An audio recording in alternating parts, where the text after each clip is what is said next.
Welcome to this fast-paced explainer where we're going to unravel the sheer physics of flight. If you've ever looked up at the sky and wondered how millions of pounds of metal manage to just surf on invisible air, well, you are absolutely in the right place. As you'll see throughout this explainer, we've got these incredible, eye-catching graphics from the original creators at Aviation Tower. You'll see their watermark right there on the screen, and you should for sure go give them a follow. All right, let's dive right in. 150,000. Let that number sink in for a second. That's the gross weight in pounds of a standard Boeing 737-800. We're talking about a beast of a machine with a 112-foot wingspan and two massive jet engines pumping out 27,000 pounds of thrust each. I mean, think about the sheer density of the metal, the payload of passengers, all that heavy baggage, and thousands of gallons of fuel. The whole shebang perfectly sums up to this staggering figure. And that leads us to the ultimate paradox, right? The question that hooks you right in. How on earth does an object with that kind of immense, bone-crushing weight climb thousands of feet into the air without just falling right back down to the ground? It literally defies our everyday intuition about gravity. So to understand how we conquer that weight, we got to break it down. Section 1. The four forces of flight, the rules of the game. So first up is lift, the upward force created by the airfoil shape of the wing, and the mechanism behind it is just fascinating. Getting air molecules to physically push the plane up is the absolute most crucial part of flying. Lift happens because the curved shape and the slightly inclined angle of the wings literally force their bottom surfaces to crash into air molecules. The wings are violently smashing into those molecules, which raises the air pressure underneath. But, that's really only half the story. Bernoulli's principle actually gives us the other half. While the bottom of the wing is smashing into the air, creating all that high pressure, the top of the wing is experiencing something entirely different. Because of the curve and the forward motion, the top is actually shielded from the air. Think of it like running forward into a rainstorm. Your front gets soaked, but your back stays a lot drier. Because of the shielding effect, fewer air molecules strike the top, so the air moves faster, and that results in significantly lower pressure. High pressure on the bottom, low pressure on the top, and boom, you've got lift. But, of course, physics demands a toll. Enter our next force, drag. Drag is basically an object's natural desire to resist moving through a fluid. Even though we can't actually see the aircraft has to physically push its way through it. Drag is simply the natural resistance of the air forcefully pushing back against the aircraft's forward existence.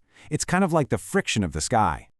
To really visualize the sheer power of this invisible resistance, imagine you strap a small action camera to the tail of a little Cessna 172. If you were to watch that footage back, the violent shaking you'd see isn't just engine vibration. No way. It is the immense drag of the air trying desperately to rip that camera right off. If you don't tighten it perfectly, that tiny piece of plastic and glass will literally be torn right off the aircraft by the sheer force of the air it's trying to pass through. It's wild. So the crucial takeaway here is that flight is basically an ongoing war in the sky. You've got lift pulling up versus weight pulling down. You've got thrust pushing forward versus drag holding back. For an airplane to stay airborne, the upward force of lift absolutely must be equal to or greater than the downward force of weight. And to keep that lift generating, the forward thrust must be equal to or greater than the backward force of drag. It's a constant, beautifully delicate balancing act. All right, Section 2, engines and wingception, how thrust is born. So how do we get that forward motion? Well, it turns out that those giant spinning fan blades inside the jet engines aren't just blowing air like a cheap household fan. They actually have a carefully crafted curved shape and a slightly inclined angle. Guys, they are essentially mini wings. But instead of generating lift that points up towards the sky, they are oriented to generate lift horizontally. And that horizontal lift is exactly what we call thrust. I absolutely love this mind-blowing summary from the folks at Minute Physics. Let me just read this out because it hits the nail right on the head. An airplane is essentially a meta wing.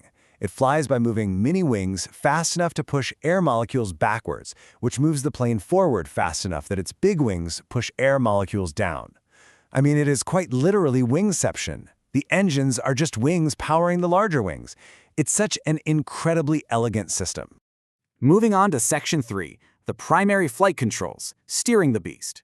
Let's map this out real quick. First up, the elevators control the pitch, tipping the nose up or down. And that happens around the lateral axis. Just imagine a line drawn straight from wingtip to wingtip. Next, the ailerons and spoilerons, they control the roll around the longitudinal axis, which runs right from the nose to the tail. And finally, we have the rudder. It controls yaw, pointing the nose left or right around the vertical axis. Honestly, the rudder is often the most neglected primary control by new pilots, but it is absolutely essential for maintaining coordinated flight so you aren't just skidding sideways through the air. Which brings us to Section 4, the anatomy of a takeoff, synthesizing the physics. Picture the aircraft rolling down the runway. Step 1, the pilot applies power, and the jet engines create massive thrust. The plane accelerates, increasing the relative wind moving over those airfoils. Step 2, as speed increases, the lift begins to forcefully build. Though, at this point, lift is still less than that 150,000 pounds of weight, so the plane is firmly on the ground. Then, Step 3, with enough speed, the lifting force is finally strong enough. The pilot uses the elevators to rotate the nose up, changing the angle of attack. The lift forcefully exceeds the weight, completely overcoming gravity, and this giant beast majestically leaves the Earth. It gives me chills every time. It really is that simple, and yet just so profoundly miraculous. The sky is basically just a giant, perfectly balanced physics puzzle waiting to be solved. So the next time you look out a plane window at 30,000 feet, remember the epic, invisible battles happening right outside the glass. And hey, be sure to hit that button and follow at Aviation Tower for more awesome, highly visual aviation content just like this explainer. I'll leave you with this final thought to ponder the next time you board a flight. If human ingenuity can harness invisible air molecules to throw 150,000 pounds of metal into the clouds, what other invisible forces are you unknowingly conquering every single day?